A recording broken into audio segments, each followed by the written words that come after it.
an information architect, you are an interaction designer, you are a visual designer, you are a graphic artist, you are a strategist, you are a usability analyst. What do you do is you take all of that and become an experience designer, which means you become a part industrial designer, you become a part product designer, an anthropologist, a psychologist. In the recently concluded event that we did here in Bangalore, there was a question.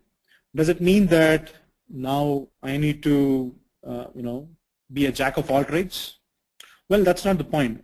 The point is you got to wear different hats. You got to wear different lenses at different stages, and because you have a holistic experience to take care of. You don't have a silo to take care of. You have a holistic experience. So what do you do is you wear the lens of an psychologist, for example.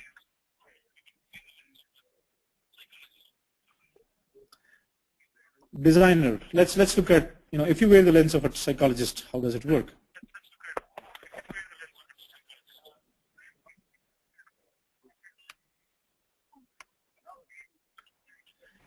You can draw a lot of information from the research that has already been done by various psychologists across, right?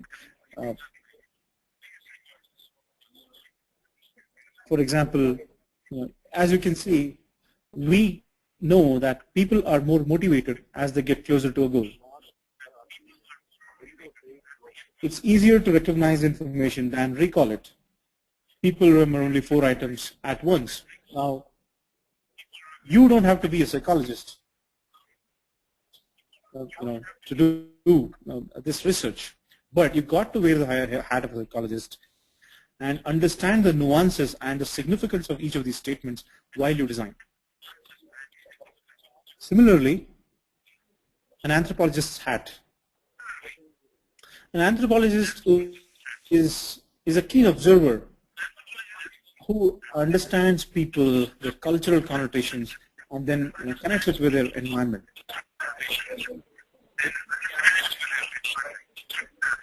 For example, Eric Laurier, he is a well-known ethnographer. What he understands is, hello. He knows that putting a sofa in a coffee shop as opposed to chairs. Hello. Sorry for interrupting. We can. Hello? There is an echo in your voice. Some background noise is coming. Can you please check? Okay. I mean, I have not changed any settings here. Is there I something think your that voice is getting echoed.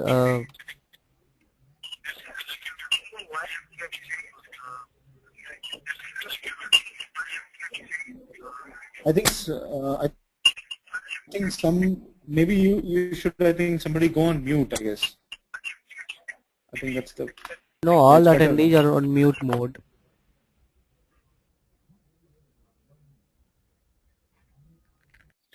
Okay.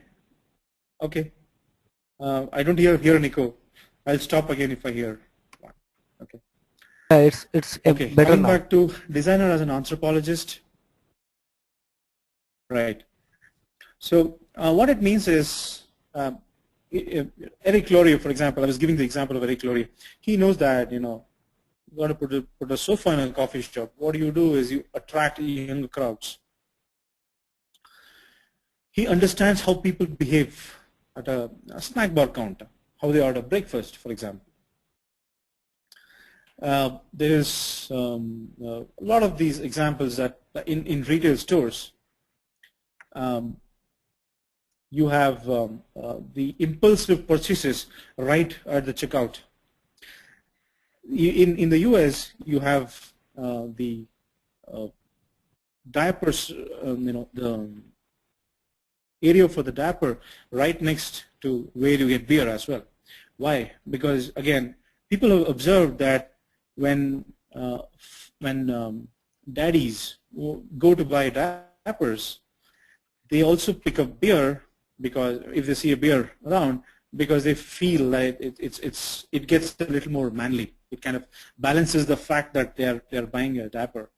So this has been observed, and that's the way it is in several stores. Similarly, Flipkart understood the user's India ecosystem and the way we do not trust our virtual systems, and they introduced a whole host of new things. Easy to pay EMI, great refund policies, and cash on delivery. All of these went a long way in establishing them as a trustworthy brand, and we can see that today in the business they do.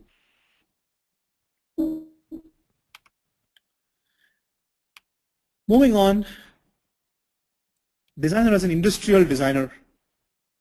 An industrial designer, there is a lot of confluence and more of a integration between form and function now than ever before. You have new devices connecting to your apps. You connect your iPhone to your shoes, the Nike Fuel Band we saw earlier. A lot of these involve some part of industrial components. It involves ergonomics as well. Recently, for example, we designed an interactive wall where we had to study how people are differently shaped and different they have different ways and means of accessing the wall. And people on an average are much smaller in the Asia Pacific region, in China, etc., as compared to their Western people. Now you've got to use ergonomics to understand that and ensure that the access points are well within the range of this population. So you would need to understand the form as well. So that is where you need to wear the hat of an industrial designer also. So this is a new breed of designer who combines form and function, who understands some bit of psychology, wears the hats of an anthropologist and industrial designers, and creates experiences. So we need to, from being artifact designers, we need to move on to become ecosystem designers, and that is the call for all the designers today in the Digital 2.0. Thank you, and this brings to the end of my presentation. Thanks a lot.